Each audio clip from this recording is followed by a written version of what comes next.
పోతుండ్రు. ప్రభుత్వం ఏ హోదాలో వీళ్ళని పిలుస్తుండ్రు, అసలు ఈ ఉద్యోగ సంఘాలకు కానీ అందులో పోలీస్ అసోసియేషన్ కానీ ఈ అసోసియేషన్లు అన్నిటికీ ఎట్లా వీళ్ళు ఎన్నుకోబడ్డారు అనేది ఈరోజు ప్రభుత్వం ఆలోచన చేయాలి. ఈరోజు వాళ్ళు ఎట్లా వాళ్ళని టేకేదారుగా వారు మీరు అనుకుంటారు వీళ్ళు చెప్పగానే ప్రభుత్వ ఉద్యోగులు అందరూ ఓట్లు వేస్తారు, ఎవరో స్టేట్ ఆఫీస్ బేరర్స్ వీళ్ళు పంపుకున్న దోపిడీలో ₹2 పంపిన వాళ్ళు మీ పాట పాడతారు. కానీ ఈరోజు వాళ్ళు చెప్తే మీకు రివర్స్ బ్రేక్ ఎక్కువ పడుతుంది. రాసుకోండి, ఈరోజు మీకు రివర్స్ బ్రేక్ మాత్రం చాలా పెద్ద ఎత్తున పడబోతాయి. ప్రభుత్వం మీ ఉద్యోగ సంఘాలను అడ్డం పెట్టుకొని వాళ్ళని మీరు మాట్లాడుతున్నారు కావచ్చు, పెద్ద ఎత్తున ఇది జరగబోతుంది. దీనికి ఉద్యోగ సంఘ నాయకులు జేఏసీ నేతల వంత పాడుతున్నారని మంది పడుతున్నారు. ఉద్యోగులకు నష్టం కలిగించేలా, సర్కారుకు మేలు చేసేలా సంఘాల నాయకుల ప్రవర్తించడాన్ని తీవ్రంగా ఖండిస్తున్నారు. ఎవరు? ఉద్యోగులు. రాష్ట్రంలోని ఉద్యోగుల పెన్షన్లకు 5 డిఏలు చెల్లించాల్సిన ప్రభుత్వం 2వ పిఆర్సీని సైతం ప్రకటించాల్సి ఉన్నది. దీంతో పెండింగ్ డిఏలను పిఆర్సీలో విలీనం చేయాలన్న ప్రతిపాదన తెరపైకి వచ్చింది. దీన్ని ఉద్యోగులు తీవ్రంగా వ్యతిరేకిస్తున్నారు.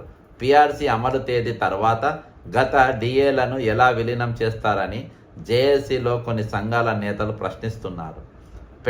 పెండింగ్ డిఏలను పిఆర్సీలో విలీనం చేస్తే ఉద్యోగులకు తీవ్రంగా నష్టం జరుగుతుందని ఆందోళన వ్యక్తం చేశారు.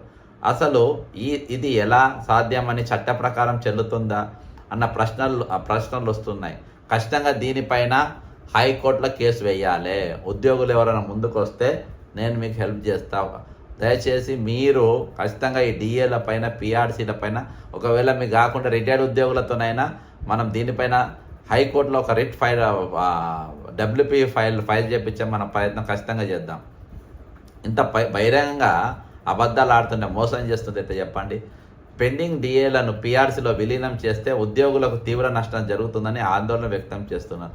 అసలు ఇది ఎలా సాధ్యమని చట్ట ప్రకారం చెల్లుతుందా అన్న ప్రశ్నలు వస్తున్నాయి. సాధారణంగా పిఆర్సీ ప్రకటించినప్పుడు అప్పటి వరకు ఉన్న కరువు భత్యాన్ని మూల వేతనంలో విలీనం చేస్తారు. దీనిని డిఏ మెర్జర్ అంటారు. పిఆర్సీ గడువు తేదీకి ముందున్న డిఏలను మాత్రమే ఇలా విలీనం చేసే అవకాశం ఉంటుంది. రాష్ట్రంలో ఇవన్నీ కూడా ఇప్పుడు కూర్చున్నారు కదా బిల్లా రంగాలు, వాళ్ళకే సాధ్యం. బిల్లా రంగాలు భలే మోపైన బస్టే రంగాలకు దీన్ని విలీనం ఇలా విలీనం చేసే అవకాశం. రాష్ట్రంలో ప్రస్తుతం 33.67% డిఏ ఉంది. దీన్ని విలీనం చేసిన తర్వాతే పిఆర్సీ కమిటీ ఫిట్మెంట్ను కలిపి మొత్తం కొత్త వేతన స్కేళ్లను ఖరారు చేస్తుంది. కొత్త పిఆర్సీ ప్రకటించి వేతన స్కేళ్ల ఖరారయ్యాక పెండింగ్ డిఏలను పిఆర్సీలో విలీనం చేయడం కుదరదు.